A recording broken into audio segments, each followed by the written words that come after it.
Muy buenas tardes a los participantes en esta videoconferencia sobre control y prevención de plagas y enfermedades en la huerta familiar organizada por ACP, Agroconsultora Plus. Es un gusto nuevamente tenerlos en esta capacitación virtual, en este encuentro en vivo.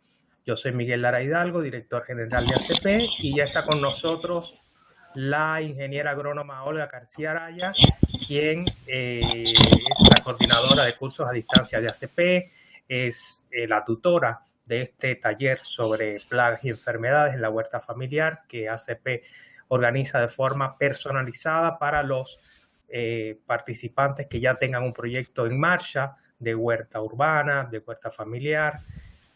Así que, bueno, justamente yo dije personalizado y de eso se trata este curso y también esta sesión, que ustedes en la próxima hora, además de escuchar y ver lo que la tutora tiene para contarles, puedan interactuar y hacer las consultas que necesiten a través del chat que aparece a la izquierda. Es importante contar con su participación y que puedan hacer las consultas que deseen.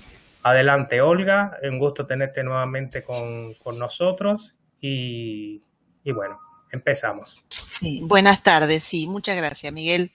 ¿Cómo están? Bueno, en principio saludarlos a quienes se encuentran presentes en forma sincrónica, es decir, en tiempo real, están compartiendo conmigo y con Miguel esta sesión de e-learning o de live learning, de enseñanza-aprendizaje en vivo. Y también un abrazo muy grande virtual a quienes nos van a escuchar en forma asincrónica cuando este evento finalice, porque como todos saben, y si no lo saben, se los contamos ahora, ustedes van a poder acceder a la grabación de la videoconferencia unas horas después de finalizado el evento. Así que desde Santa Fe, desde Recreo, provincia de Santa Fe, Argentina, saludo a todos los que nos van a estar escuchando sin estar conectados en este mismo momento con nosotros. Tal como les decía Miguel, este es un taller, precisamente por eso se llama así, no es un curso. La diferencia con un curso es que precisamente es una clínica, es una propuesta mediante la cual lo que nosotros esperamos es que ustedes nos hagan preguntas específicas sobre sus casos. Y eso es lo que hemos estado tratando desde el 14 de enero, cuando comenzó el 14 de enero exactamente, si bien digo, cuando comenzó este taller a distancia. Con este evento estamos un poco dando el cierre a este taller a distancia, ya que a partir de ahora, bueno, quedarán 2 días, jueves y viernes, hasta que finalmente se cierre el campus del curso y eventualmente podemos, si quieren, dejarlo abierto hasta el día lunes, pero no más allá de eso, para que ustedes se despidan, hagamos las últimas consultas y podamos hacer un cierre de lo visto hasta aquí. En este momento vamos a comenzar entonces con la videoconferencia, pero también me va a gustar poder tener unos minutos para poder pasarles un video que tiene que ver con el uso de trampas en la huerta urbana, para ver qué interesante. Vamos a dejar entonces unos minutos finales para poder ver un video muy, muy interesante y muy ilustrativo sobre cómo usar trampas en la huerta urbana. Las trampas en el sentido no solo de controlar, porque también son una forma de controlar poblaciones, sino también como manera de monitorear o de un poco saber qué especies están invadiendo en nuestra huerta. Bien, vamos a comenzar entonces con la primera diapositiva y entonces les presento, Dora y Federico, esta planta. Esta planta que tiene, si ustedes la ven, bueno, diversos síntomas, ¿no es cierto? Si la analizamos de arriba hacia abajo, vamos a encontrar que en su tallo apical, en su ápice, en su zona superior, en el brote apical, encontramos normalmente dos problemas asociados: la presencia de pulgón, que está representado por esos puntitos blancos, y la presencia de negrilla o fumagina, que es un hongo que está asociado a la presencia del pulgón. Es decir, cuando ustedes, este es un caso típico que se da, por ejemplo, en los cítricos. Cuando ustedes revisan, o también se da, por ejemplo, en la rosa, cuando ustedes revisan los brotes apicales y encuentran como una tierrilla, como una capa negra que los cubre, el problema no es precisamente ese, sino que hay insectos asociados a ese hongo. La consecuencia, es decir, la presencia de negrillos fumagina, se debe a la presencia de pulgones, cochinillas u otros homópteros, como por ejemplo las cotorritas, que también producen una sustancia azucarada sobre la cual se desarrolla esta negrilla o fumagina. Yendo un poco más abajo encontramos a esta pobre planta que también está atacada por un hongo fitóftora que le produce como una especie de quemazón. Este fitóftora lo que produce es un hongo que seca completamente como si la planta estuviera quemada. Más abajo encontramos sobre el tallo úlcera, también provocado por la presencia de hongos. Normalmente luego de una poda, cuando una herida no está bien cerrada, aparece una úlcera. Si seguimos analizando esta planta, ustedes se preguntarán para qué nos dice todo esto todo junto en la primera diapositiva. Y la razón es muy simple. Probablemente ustedes no encuentren todos estos síntomas en una sola planta, pero van a encontrar como mínimo 2 o 3 juntos. Es decir, cuando ustedes, como ya habrán experimentado, encuentren un problema de plagas. Buenas tardes, Mónica, que se acaba de conectar. Quisiéramos que nos comentes, eres muy bienvenida al grupo, y quisiéramos que nos comente por la vía del chat si nos escuchas correctamente. Recién comenzamos, así que no es mucho lo que te perdiste hasta ahora. Estamos hablando de la presencia de plagas y enfermedades en la huerta familiar. Les estoy presentando esta pantalla donde de alguna manera lo que pretendo es que ustedes se encuentren con un problema múltiple, es decir, no con un pulgón más fumagina o con hojitas mordidas. Bueno, muy bien, muchas gracias, Mónica. Bienvenida entonces. No, entonces les decía, no solamente vamos a encontrar hojas mordidas u hojas cloróticas u hojas o una úlcera en un tallo, sino que podemos probablemente encontrar las 3 cosas juntas en la misma planta. Entonces, en este caso, esta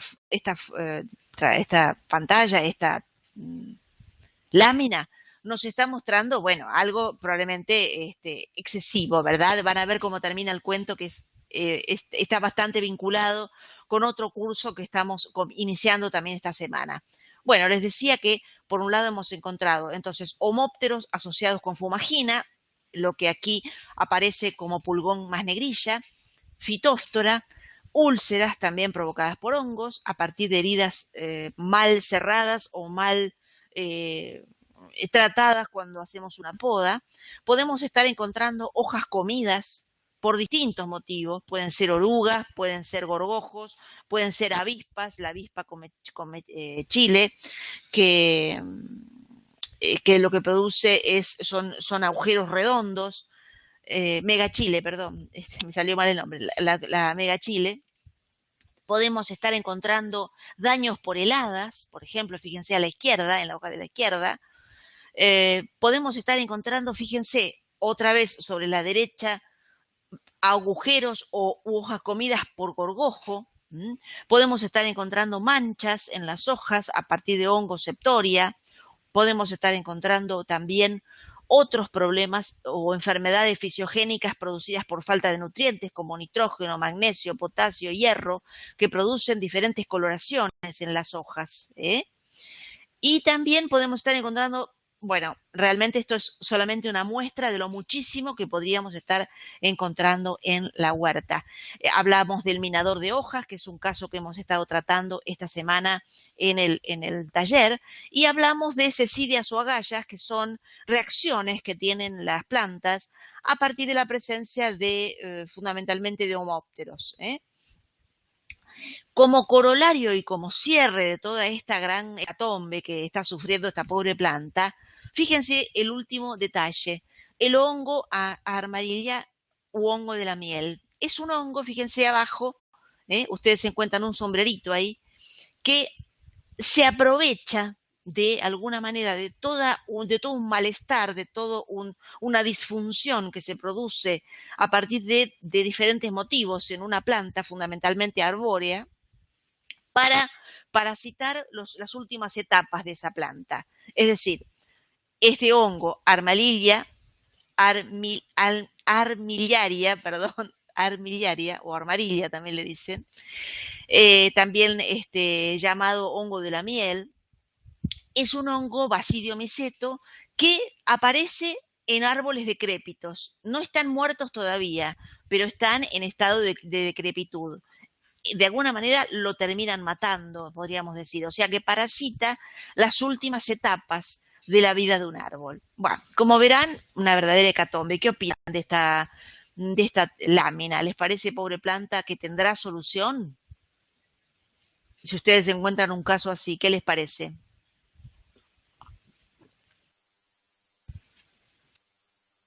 Probablemente no tenga solución ya a esta altura y con este nivel de ataque, ¿no es cierto? Evidentemente aquí hay, y sí, pobre, realmente tiene pocas probabilidades. Es decir, si ha sufrido estos ataques, estas presencias, evidentemente acá hay por lo menos un problema, ¿verdad? Bueno, empecemos a preguntarnos qué pasa, por qué aparecen las plantas. En los ecosistemas, hablemos un poquito, algunos conceptos así muy generales como para contextualizar esta situación. En los ecosistemas naturales hay una gran diversidad de plantas y animales que conviven de manera tranquila, podríamos decir, como un conjunto en equilibrio. La agricultura genera ecosistemas más simples, perturbados por las prácticas agrícolas, por la aplicación de pesticidas, por el uso intensivo de los suelos y por la creación de monocultivos. Es decir, para eso está la agricultura. La agricultura tradicionalmente y básicamente es una práctica que genera ecosistemas más simples. Es imposible que frente a las prácticas agrícolas no aparezcan problemas de plagas y enfermedades, porque el hecho de estar interviniendo en un ambiente que está en equilibrio, generando una disrupción, y bueno, ya genera un desequilibrio que va a traer como consecuencia el cambio en las poblaciones, tanto de insectos que van a transformarse en plagas, como de agentes causales que provocarán enfermedades. Esto no es terrible en la medida que sea controlable y que esté en el marco de un umbral de daño económico, de una cantidad por unidad de superficie que no represente un daño económico, ¿verdad? Pero básicamente la agricultura genera ecosistemas más simples, es decir, hacer una agricultura purista en el más amplio sentido de la palabra y es muy difícil, por no decir imposible. Siempre va a haber algo que vamos a tener que hacer frente a las prácticas agrícolas para controlar la presencia de plagas y enfermedades. Por su parte, la baja fertilidad de los suelos aumenta la susceptibilidad de las plantas al ataque de plagas, enfermedades y malezas, porque el hecho de que nosotros estemos perturbando un ecosistema en equilibrio a partir de las prácticas agrícolas, usando en forma intensiva los suelos y generando monocultivos, bueno, usando en forma intensiva los suelos ya sabemos que, o por lo menos la ciencia nos da herramientas como para saber que no necesariamente por eso va a bajar la fertilidad, por lo menos no la química. La física tampoco, porque también el hecho de poder mantenerlo cubierto al suelo nos va a permitir cierto margen de fertilidad física, ¿verdad? Es decir, que la baja fertilidad producto del uso intensivo de los suelos y los monocultivos nos va a aumentar la susceptibilidad de las plantas al ataque de plagas, enfermedades y malezas. Estos agentes causantes del problema fitosanitario en la agricultura se los conoce como pestes agrícolas.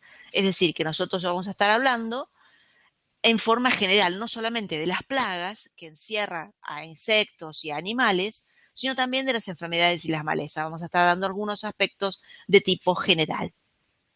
¿Me van siguiendo? Les pido que me vayan comentando en el chat si me están escuchando bien Perfecto, muy bien. Si tienen alguna pregunta la pueden ir formulando también, de manera que la vayamos conversando a medida que vamos avanzando con las pantallas. Muy bien, muchísimas gracias. Está Martín también, Martín Melchior de Córdoba. Muchísimas gracias por estar presente en esta tarde con nosotros. Esto es lo lindo de la educación a distancia y cómo ha evolucionado desde los tiempos en que se mandaban las... Bárbaro, muchas gracias, Martín. De nada, al contrario, gracias a vos por estar presente con nosotros. Desde los tiempos en que, los materiales de estudio se mandaban por carta o por correo, a la posibilidad de estar conectados a través de una computadora, sentados cómodamente en nuestra casa o atendiendo a otras tareas si estamos trabajando, poder de alguna manera dedicar tiempo a capacitarnos y a escuchar y a ver, hace que nos sintamos todos más cerca y podamos entonces compartir, que podamos colaborar y que podamos hacer más significativos los aprendizajes. Por eso es tan lindo y tan agradable saber que nos reunimos desde lugares tan diferentes. Bien, avanzando entonces un poco más con aquella primera pantalla donde veíamos aquella planta atacada por distintas cosas. La pregunta es, ¿por qué aparecen las pestes en mi huerta? Bueno, de alguna manera la explicación hay que buscarla en las palabras del doctor Howard, quien en 1947, fíjense cuántos años hace ya poco, dentro de algunos años se va a cumplir un siglo, nos decía que las pestes agrícolas son nuestras maestras de agricultura. Cuando aparecen, nos indican que algo hemos hecho mal, que algo importante hemos dejado de hacer en nuestra relación con la naturaleza. Y tiene un poco que ver, va un poco en línea con lo que veníamos comentando. De alguna manera, la agricultura en sí misma es una disrupción del ambiente y por lo tanto está generando las condiciones, está generando los desequilibrios para que los insectos que hasta el momento no eran importantes, no eran sustanciales o no tenían peso o no tenían importancia en cuanto a su incidencia en la producción, ahora sí la tengan. Entonces, algo hemos hecho mal en nuestra relación con la naturaleza. Es decir, si aparecen las pestes agrícolas es por culpa nuestra, no por razones estrictamente ambientales, sino por no haber previsto, por no haber hecho las cosas que debimos haber hecho. ¿Podemos hacer algo cuando aparecen las pestes agrícolas? Bueno, ya vamos a ver que algo podemos hacer. En principio, evitar los errores más comunes. Por ejemplo, llenar las macetas que tenemos en nuestra casa solamente con tierra, con humus o con, por ejemplo, con sustratos a base de humus o de musgo o de turba, es decir, armar sustratos, abonos o otros rellenantes sin saber. Hacerlo porque sí. Sembrar o plantar muy hondo o muy denso. Si nosotros ponemos una semillita muy densa o plantamos una planta demasiado profunda o lo hacemos en forma muy densa una al lado de la otra, vamos a estar generando las condiciones adversas para que esas plantas puedan desarrollarse adecuadamente y vamos a estar debilitándolas y de esa manera haciendo que se encuentren a merced de ser atacadas por hongos, por enfermedades o por problemas fisiogénicos. Abonar o fertilizar en exceso. Le pongo un poquito más, ¿no? Si el marbete me dice una cucharada, le voy a poner 2 por las dudas. Eso es, en muchos casos, como automedicarse, ¿no es cierto? Como estar poniendo de más, muchas veces quema las plantas y después nos preguntamos por qué la planta está quemada y resulta que nos excedimos en la dosis de urea o sobre todo eso, en los fertilizantes químicos. Los abonos no tanto, porque los abonos no queman las plantas, excepto que sea, por ejemplo, guano de gallina sin compostar. Pero fundamentalmente esto sucede con los fertilizantes químicos. Regar en exceso o olvidarse de hacerlo. Cuando regamos demasiado y las plantas están encharcadas, estamos reduciendo la posibilidad de respirar, el intercambio de oxígeno. Y si nos olvidamos de hacerlo, bueno, evidentemente las plantas van a estar a merced de un estrés hídrico. Y también otro error muy común es pretender poner una planta porque nos gusta en un lugar que no es el adecuado. ¿Mm? Entonces, capricharnos con la posibilidad de poner una planta, entre comillas, de interior en el exterior o viceversa, o poner una planta de sombra al rayo del sol, o al revés, una que es de pleno sol, ponerla a la sombra. Es decir, nosotros tenemos que respetar un poco la vida en el sentido de conocer las particularidades de las especies que estamos trabajando, y de esa manera poder respetar, poder aceptar y poder trabajar y manejar y disfrutar de la belleza de las plantas en el lugar para las cuales han sido creadas. Si nosotros no evitamos estos errores más comunes, bueno, vamos a tener más susceptibilidad al ataque de las pestes. Bien, avanzamos un poco más. Las pestes, entonces habíamos dicho que son, a ver quién se anima en el chat a escribir qué conceptos encierra la palabra pestes. Cuando hablamos de peste nos referimos a, mientras tanto voy a tomar un poquito de agua mientras ustedes escriben.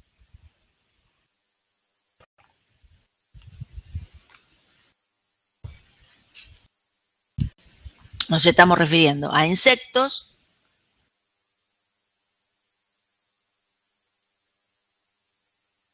nos estamos refiriendo a enfermedades y a malezas. Hablemos primero de los insectos. Los insectos se transforman en plagas. Los insectos, o podríamos decir también los animales, porque también dentro de las plagas van a también estar presentes, claro, los bichos, los clásicos bichos, por supuesto. Van a estar también presentes en esta categoría los pájaros, que también pueden transformarse en plagas de la agricultura. Muy bien.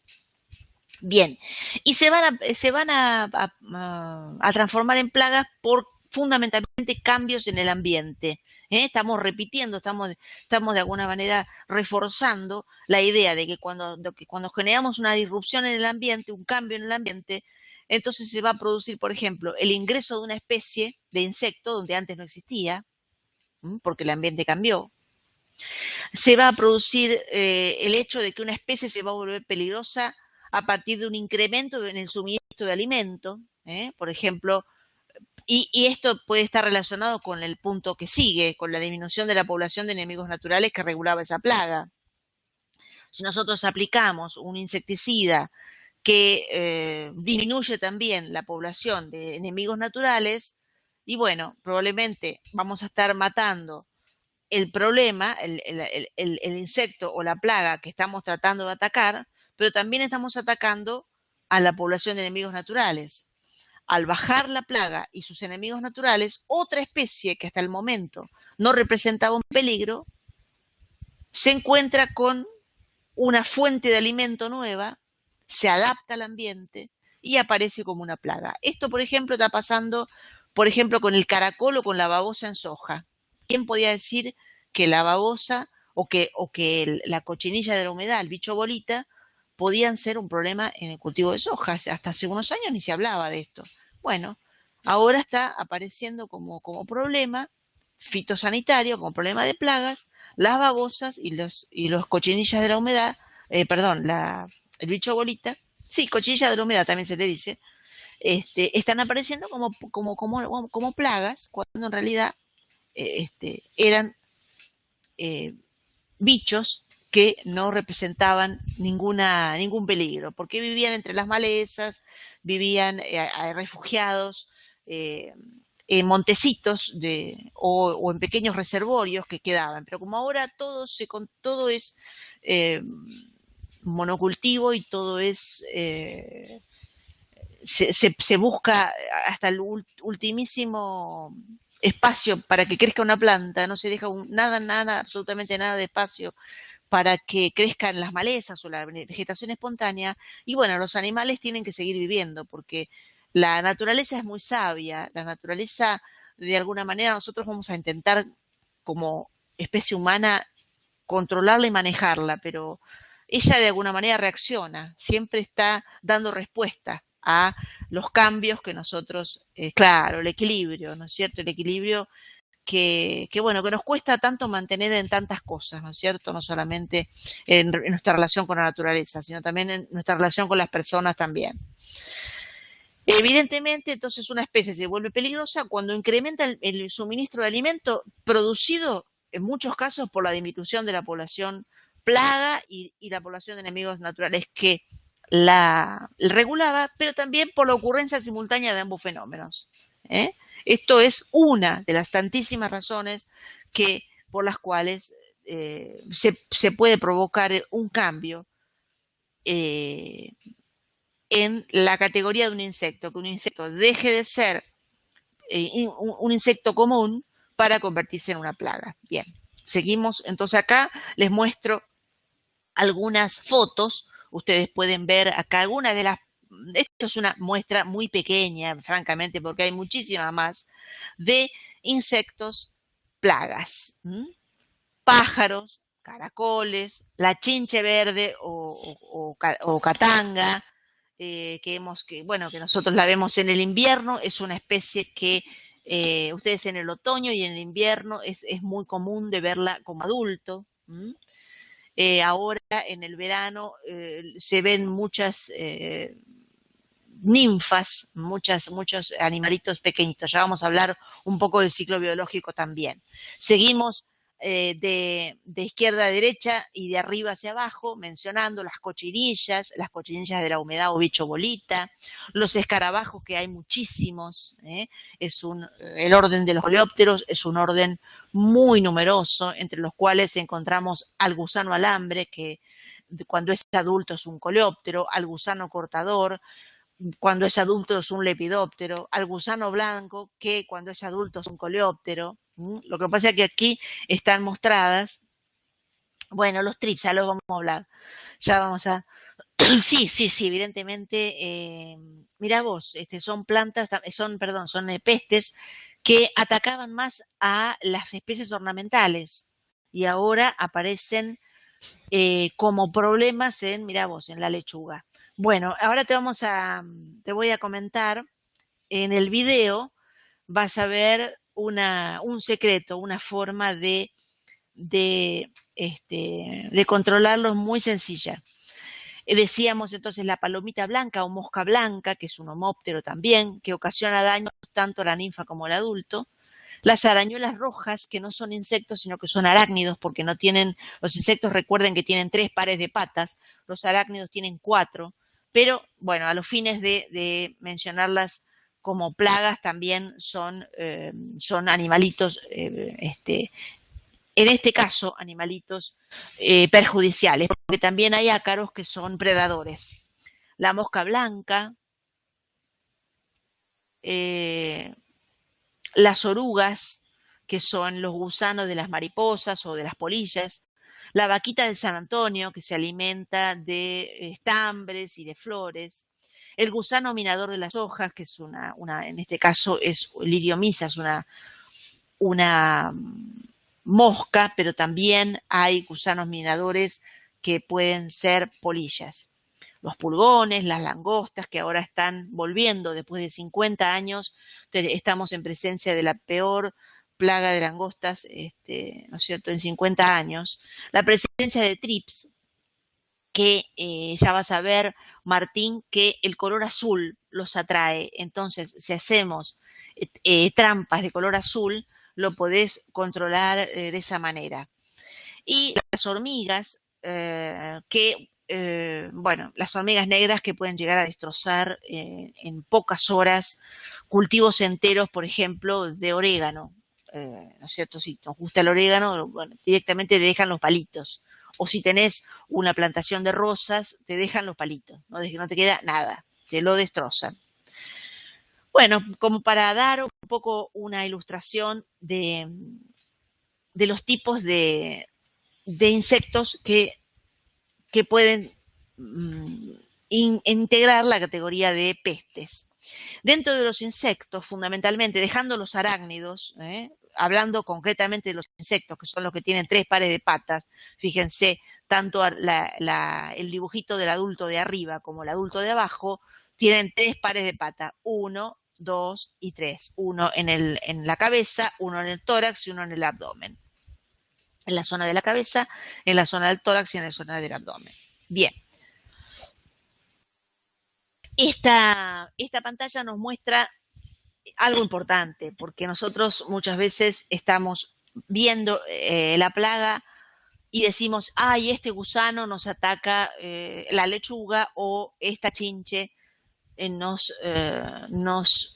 perjudica el tomate o la berenjena o el pimiento, ¿verdad? Pero en realidad lo que tenemos que hacer, como en todas las cosas, es tener información. Estar informados es lo que nos va a permitir prevenir y aún controlar el problema. Porque si nosotros atacamos, por ejemplo, en este caso, el adulto de mosca, sí está bien, por supuesto, es importante, porque los adultos ponen los huevos. Ponen los huevos y a partir de los huevos van a generar una larva que luego se va a transformar en pupa y que luego se va a transformar en adulto. Si nosotros solamente pensamos en el adulto, sí, está bien, es una forma. Nosotros vamos a estar atacando, vamos a estar bajando la incidencia del problema y está muy bien. Pero también tenemos que saber dónde empupa, porque si sabemos que empupa en el suelo, podemos hacer alguna práctica que intervenga el suelo y de esa manera vamos a estar aún reforzando esta idea de bajar la población para que en la campaña siguiente la incidencia no sea tan alta o en la generación siguiente la incidencia no sea tan alta. Tenemos entonces 2 tipos de insectos, los de metamorfosis completa, es decir, los que cambian completamente desde su forma joven hasta su forma adulta. Un gusano no tiene nada que ver con una mariposa, con un bicho torito o con una polilla. Cambian en forma completa, metamorfosis completa. Y también los de metamorfosis incompleta, es decir, que su forma joven no cambia tanto de su forma adulta. Crece solamente en lo que hace al tamaño del insecto, a el desarrollo de las alas y a la madurez sexual, como el caso de las chinches, los pulgones, las cochinillas, los aguaciles, las libélulas y las langostas. No sé si me siguen, no quiero ahondar porque esto ya es zoología agrícola y no sé si ustedes tienen alguna duda específica con este tema, me lo preguntan y si no, vamos avanzando. La idea es que ustedes sepan que hay insectos que van a provocar daño durante toda su vida, como es el caso de los insectos de metamorfosis incompleta, y tenemos los de metamorfosis completa que solamente van a generar daños en el estado larval. Está bien la pregunta, Federico, es muy buena la pregunta. Me estás preguntando sobre la placa anterior, la vaquita de San Antonio. Fíjense, lo que pasa es que ese es el gran problema que existe, o el problema, digamos, esa es la gran confusión que generan los nombres vulgares. En algún lado leí, no me acuerdo, porque como tengo varios cursos al mismo tiempo, creo que leí, no sé en cuál de los cursos, dice que una de las cosas que menos le gusta a la persona que lo escribió son los nombres de las especies, que son muy difíciles. Bueno, precisamente los nombres difíciles, entre comillas, los nombres científicos de las especies, nos indican precisa y exactamente de qué especie se trata. Esta fotografía o este grupo de fotografías que estamos viendo se han tomado o provienen del INTA Neuquén. En Buenos Aires y en Neuquén se le dice vaquita de San Antonio a la vaquita fitófaga, a esta que tiene los élitros verdes con pintitas amarillas, que es fitófaga. En la zona litoral, no sé de dónde sos vos, Federico. A ver, Federico, ¿de dónde eras? Que no me acuerdo. De General Roca. Bueno, está bien. bueno, es cerca de tu zona. En otras zonas del país se le llama vaquita de San Antonio a las vaquitas fitófagas. En realidad, la tradicional vaquita benéfica es la vaquita de San José, es otro santo. Pero para evitar la vaquita de San Antonio a la que vos te referís es Eriopis conexa, que es una vaquita parecida a esta que se ve en la foto, pero color negra con pintitas blancas y rojas. Esa Eriopis conexa, esa vaquita de San Antonio, es predadora. Esta vaquita que tiene los élitros o las alas verdes con pintitas amarillas es fitófaga. Es decir, esto viene a cuento de la importancia de los nombres científicos y de la importancia de identificar con su verdadero nombre científico a cada especie, porque Eriopis conexa es Eriopis conexa en el litoral, en Neuquén y en la China. Pero vaquita de San Antonio, en Neuquén es una cosa, en el litoral es otra y en la China es otra. ¿Me entendés? Entonces, efectivamente, si la vaquita de San Antonio a la que vos te estás refiriendo es Eriopis conexa, es benéfica y se come pulgones, efectivamente. Esta es una plaga. Esta vaquita de San Antonio, en este caso, esta vaquita de San Antonio, que tiene esas manchitas. Si uno pone vaquita de San Antonio en Google, te aparece la vaquita de San Antonio Eriopis conexa que vos estás mencionando como benéfica, y está muy bien. Bien. Claro, bueno, chinche, mira, acá tenés otro claro ejemplo. A la chinche verde se la llama Juanita. Bueno, la chinche verde es fitófaga. Nosotros le decimos catanga acá en el litoral. La Juanita es un insecto benéfico. La Juanita, para nosotros, es una cucarachita, un coleóptero, que es como si fuera una cucarachita, que corre muy, muy, muy, muy rápido, que puede tener los élitros color bronce, un color metálico, y que es benéfico. Entonces, esto es justamente vaquita a la naranja. Ajá, a ver qué dice, espérate que lo leo.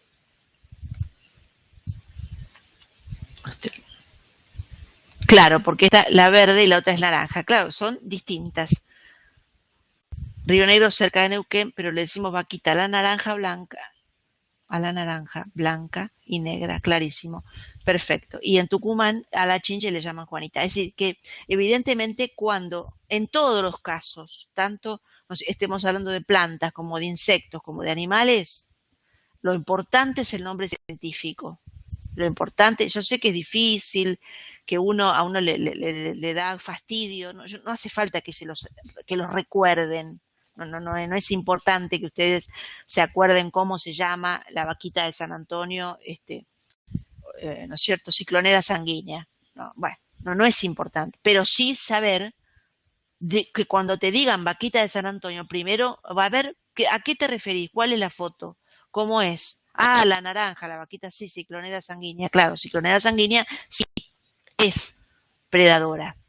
Ahora, hay también vaquitas,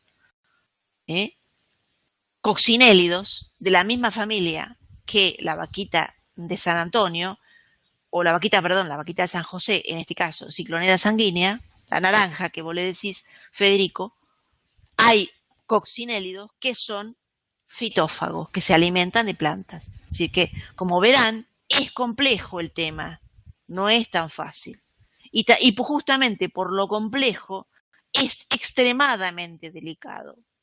El otro día, en gimnasia, me peleé con una señora que quería matar una mosca con este asunto del dengue, que ahora está siendo tan problemático este año.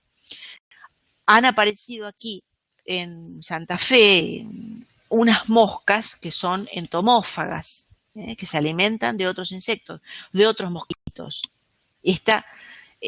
Como es un díptero, la mosca es un díptero y el mosquito es un díptero, se parecen, no son iguales, se parecen.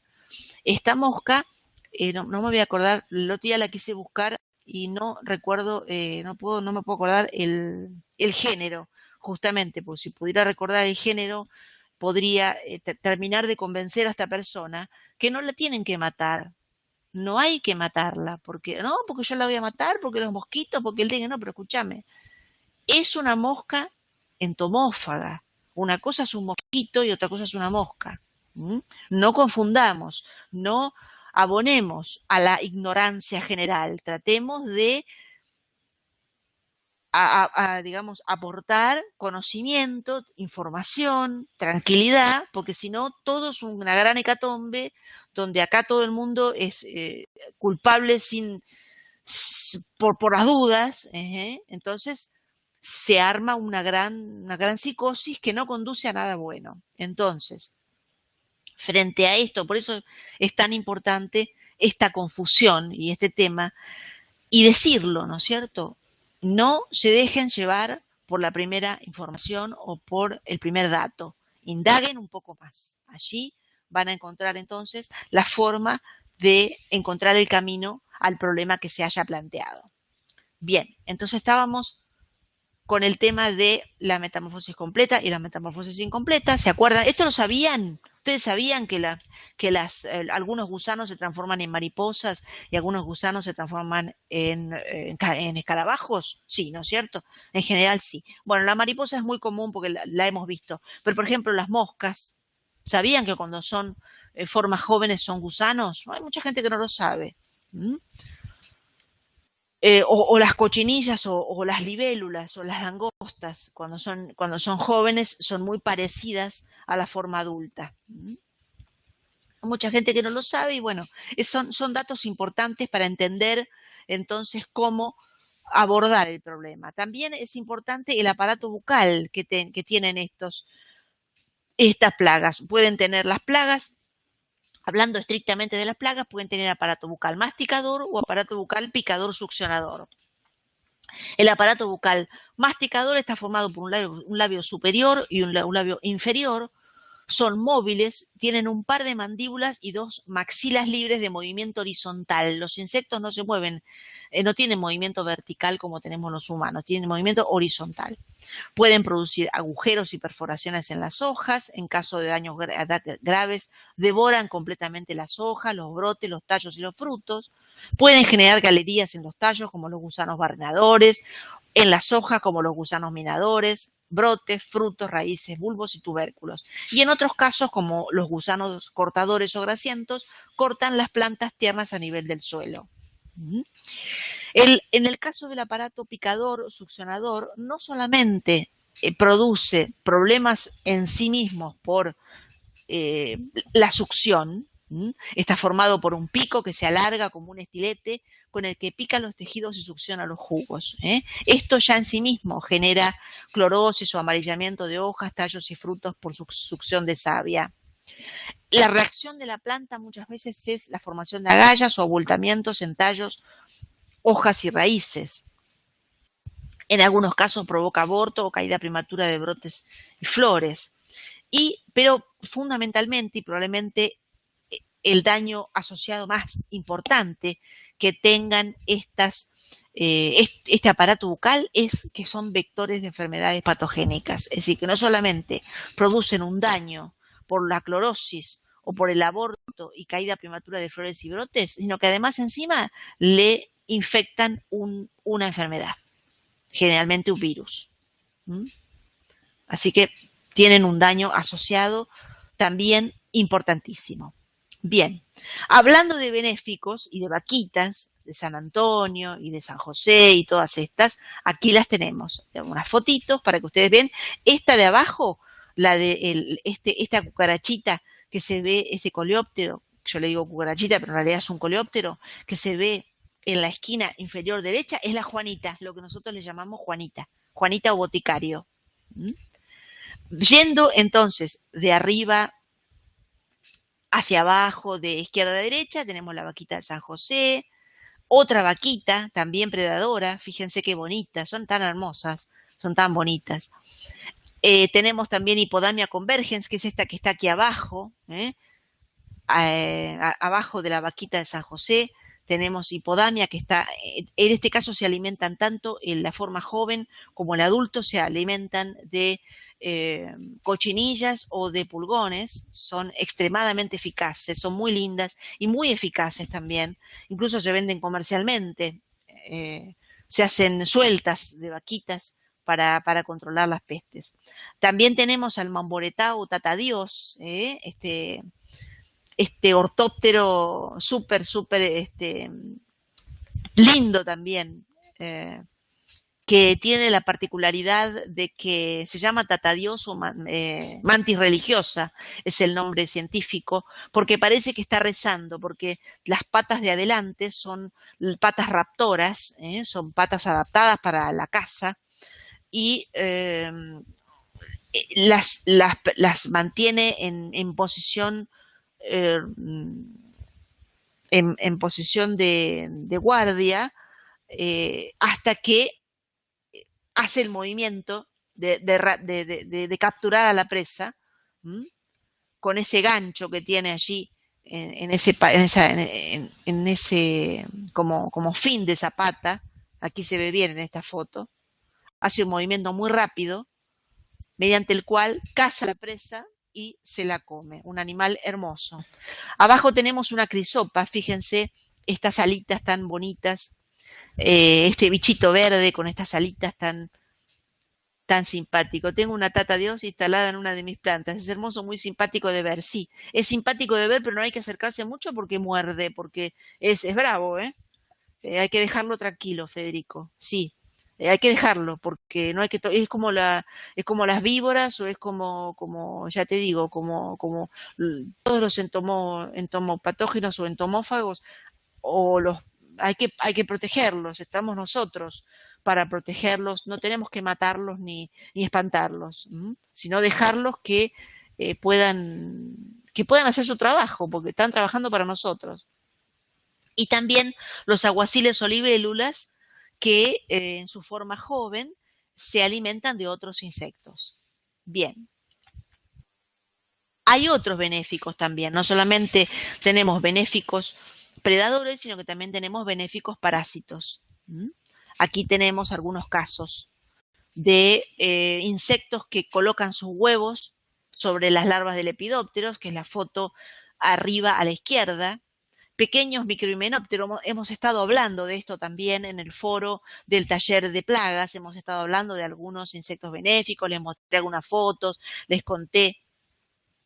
Ah, claro, claro, claro. Esos son insectos de moscas o de avispas, son huevos, esos son huevos. Son huevos que, claro, exactamente, exactamente, eso es lo que pasa, Martín. Son huevos de moscas, son huevos de moscas, porque esa formita así, eh, esa forma ovalada y ese color, eh, son huevos de moscas. Una vez que nacen, las larvitas se meten en el cuerpo de la oruga, se alimentan de la oruga y la oruga muere a partir de la presencia de estos huevos. Después tenemos esos microhimenópteros, tanto la foto del centro como la foto de la derecha, son pequeñísimos insectos que prácticamente no se ven a simple vista. Nosotros estamos viendo fotos ampliadas. Que, bueno, atacan en el caso de la foto del medio, Trichogramma, que ovipone en huevos de lepidópteros, sobre huevos de lepidópteros, y la otra es Aphidus, que es un micromenóptero que pone sus huevos en el cuerpo de los pulgones, dejándolos como momias. Eso es un caso que hemos planteado en el foro de esta semana del taller de plagas. Y abajo, la foto de abajo está mostrándonos algo que también conversamos en el foro de plagas, que es una larva de lepidóptero atacada por un entomopatógeno, por un hongo que Beauveria, que lo que hace es llenarla de esporas, bueno, y atacarla y dejarla completamente desgajada, de muerta. Bien. Aquí tenemos entonces una lista de enemigos naturales de las pestes agrícolas.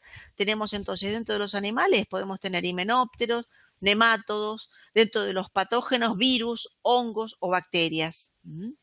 Y dentro de los predadores, bueno, todos estos pueden ser aliados o enemigos naturales de las pestes agrícolas y aliados de nuestras plantas. Animales, aves, murciélagos, sapos, coyotes, culebras, arácnidos, arañas.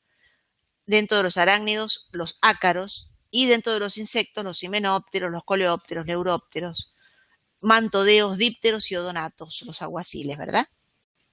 Bien, seguimos un poco más para ya ir redondeando, terminando.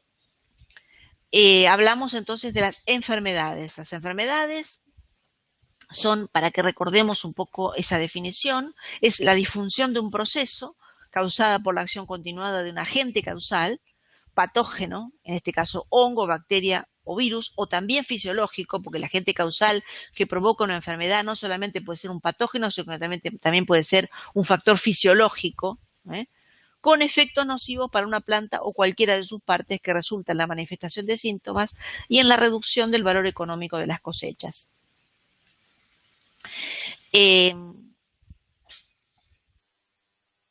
Verán entonces que tienen que darse tres condiciones.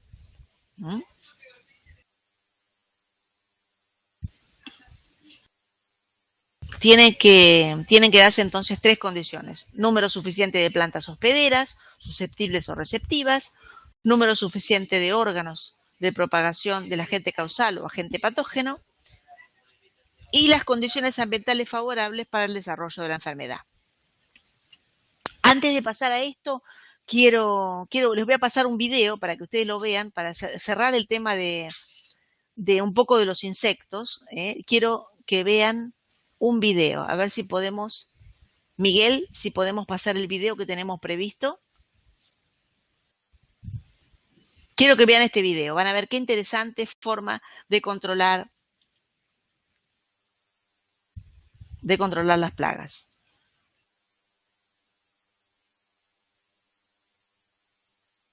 No, no es este, no. No, no es este, no es este. Este no es. No sé si lo habré puesto mal en la... Fíjate, Miguel, a ver si...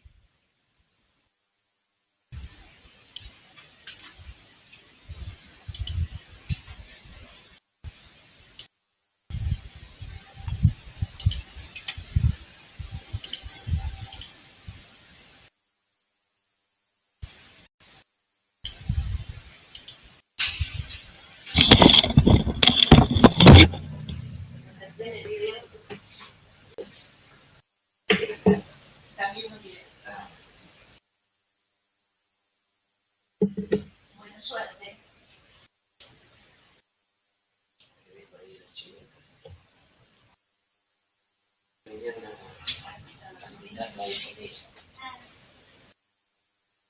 Ahora lo vi con la mamá de decir eso. Sí. El 2 de febrero.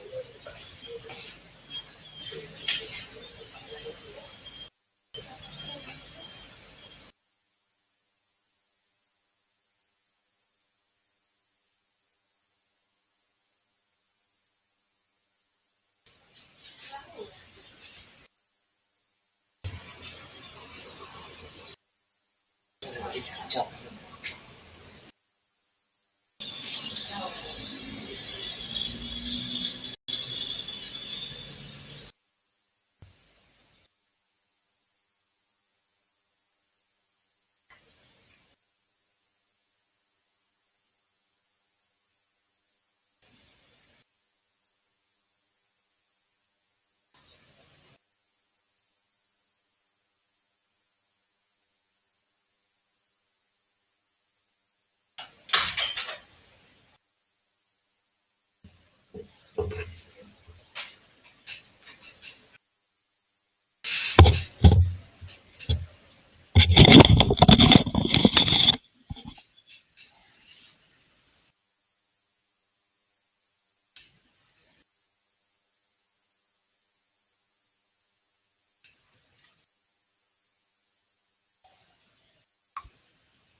Bueno, ¿qué les pareció? No me digan que no es genial. Vieron que dice que, bueno, que evidentemente si uno tiene que hacer un balance del sistema, realmente funcionan, perfecto. Recuerden que el color azul atrae los trips, por ejemplo, es decir, que hay que poner algunas trampas también de color azul. Si no quieren usar pegamento, pueden usar aceite, aceite usado de cocina o aceite de motor. Ajá, bueno, pero ¿por qué no pudiste tener tanta suerte? No encontraste insectos que se pegaran allí. Es sencillo, es un método fácil que se puede. Cualquier pegamento, un pegamento, el más barato que encuentre, andá y pedí pegamento barato. eh, Puede, incluso si no querés usar pegamento porque es algo caro o te parece que no es natural, puedes usar aceite usado de cocina o aceite usado de motor también. Pintarlas con aceite a las trampas. Para que no se caiga, se puede usar, por ejemplo, una madera con un poco de rugosidad. ¿Mm? Aceite de cocina va bien, se puede usar una madera con un poco de rugosidad y al pintarla de amarillo, que quede esa rugosidad y dentro de esa rugosidad ir colocando el aceite de cocina. Realmente es muy, muy interesante, muy fácil, es algo sencillo, sí, es verdad, como dice el amigo nuestro del video, no discrimina, es decir, que aquí van a estar no solamente las plagas, sino también los enemigos naturales. Bueno, avancemos un poco porque ya son las 6 y nos estamos yendo un poquito de la hora. Veamos, entonces, las enfermedades, les decía que tienen que darse entonces 3 condiciones: que exista la planta hospedera, que exista suficiente número de agente causal o agente patógeno y que las condiciones ambientales se den para el desarrollo de la enfermedad. Bien, algunas enfermedades de la huerta, fíjense, estas son algunas de las cosas que nos podemos encontrar: manchas blancas, manchas negras, manchas necróticas, puntos más lugares de putrefacción, plantas cloróticas con parcialmente, partes cloróticas, partes sanas, plantas que se ven amarillentas, es decir, que esto nos puede dar la pauta de que algún problema fisiológico o algún problema patogénico está sucediendo. Muy bien. También pueden producirse, como les comentaba en la primera pantalla, carencias de nutrientes, carencias de nitrógeno, carencia de calcio, carencia de azufre, de fósforo, de potasio, de magnesio, que se pueden confundir con agentes patógenos. Bien. Y por último, entonces, dentro de lo que es el rubro pestes, habíamos hablado de los insectos, de las enfermedades, y ahora nos toca 2 palabras sobre el problema de las malezas. Si bien en la huerta del balcón o del jardín no vamos a tener este problema, porque cortando el pasto con la misma bordeadora o entreteniéndonos a la tarde arrancando plantitas, lo podemos controlar. Cuando tenemos una huerta un poco más grande, bueno, el problema de las malezas ya se hace más importante. Las prácticas agrícolas son un agente promotor en la selección de las especies de la flora natural que se convierten en malezas.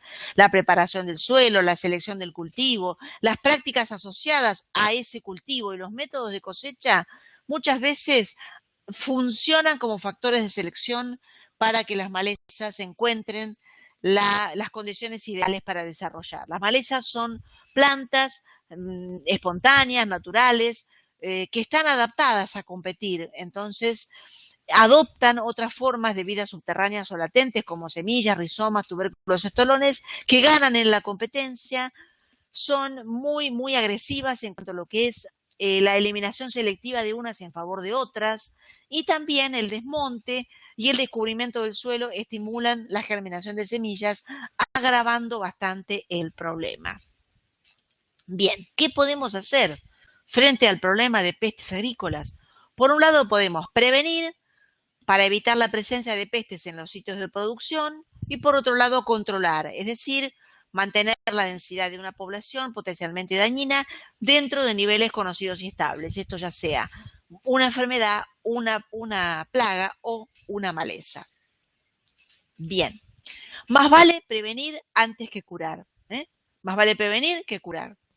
Cuidar la fertilidad física y química del suelo, abonar y fertilizar el suelo periódicamente, usar especies hortícolas adecuadas a la época y al lugar, que es un poco, estamos volviendo un poco a lo que comentábamos sobre los errores más comunes, evitar los errores más comunes, hacer rotaciones, hacer asociaciones, es decir, no volver a hacer tomate sobre tomate sobre tomate en el mismo lote, sino ir rotándolo, asociarlo con plantas aromáticas como albahaca, tutorear, ralear, desbrotar y podar adecuadamente, sin romper, sin dañar, sin debilitar las plantas.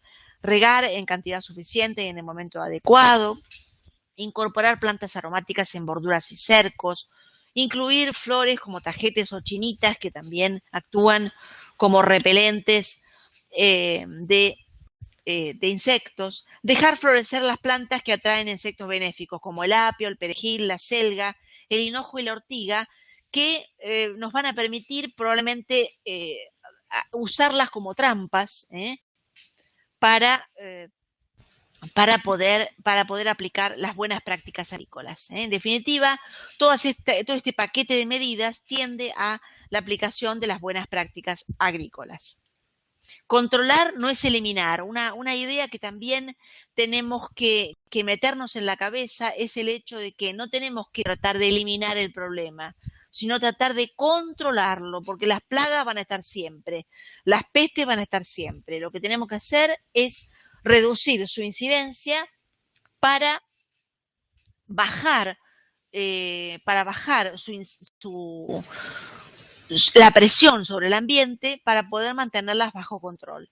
Antes de aplicar una medida de control tenemos que evaluar las causas y la magnitud del daño, es decir, identificar qué lo ha causado y la pérdida económica que representa, recurrir a una guía de campo para reconocer las especies, que también puede ser las trampas, aplicar las trampas para que podamos reconocerlas, conocer el ciclo biológico de la especie y la existencia y la importancia de sus enemigos naturales, que hemos hablado bastante esta tarde. Considerar primero la implementación de una medida de control no química para controlar el problema. Estamos un poco siempre yendo sobre los mismos conceptos. Algunos remedios caseros o biopreparados que podemos usar los vamos a ver en la pantalla que sigue, pero también entendiendo que tienen ventajas y que tienen desventajas.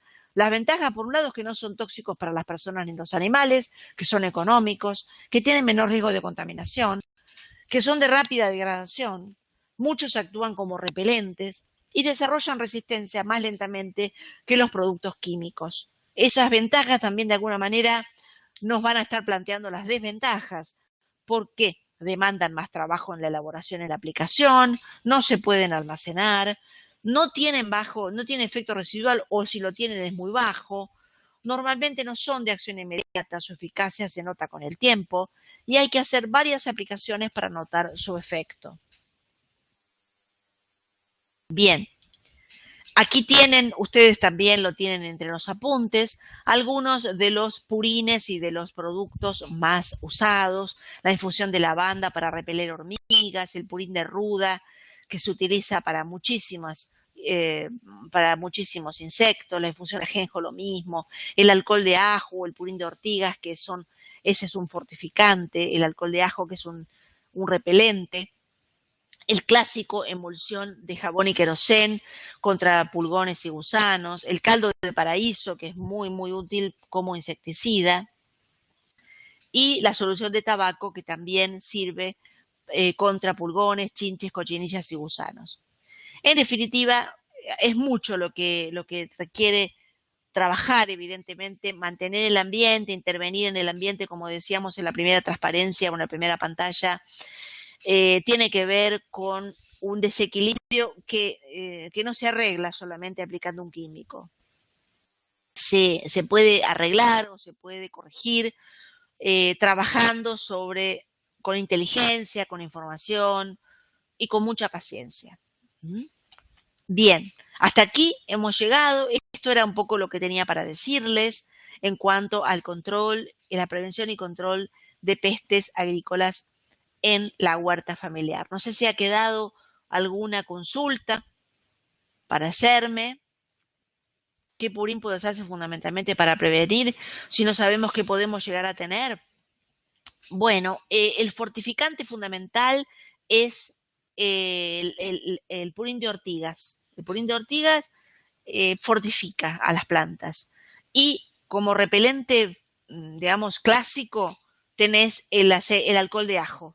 El alcohol de ajo es fundamentalmente, y el intercalar plantas aromáticas en tu huerta, poner las flores, las chinitas o tajetes en los bordes, hacer borduras de romero, hacer montecitos de lavandas.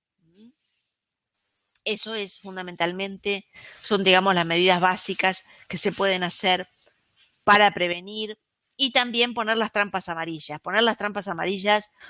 lo antes posible. A fin de invierno, ya comenzada la primavera, ya tenemos que tener las trampas amarillas colocadas en toda nuestra huerta. No sé si queda alguna otra pregunta. Si quieren pueden escribirme a cursos@agroconsultoraplus.com. Ah, bárbaro, genial, Mónica. Sí, bárbaro, buenísimo. Entonces nos seguimos conversando el tema en el curso de aromáticas. Muchísimas gracias a todos por estar presentes. No sé si ha quedado alguna consulta que quieran realizar, y si no, ya vamos a estar cerrando esta tarde. Un abrazo muy grande a los que nos están escuchando en forma sincrónica. Esperemos que puedan disfrutar de esta conferencia y de... Gracias a ustedes, gracias Federico, encantada de conocerte. Gracias Martín. Saludos a todos. Que sigan bien.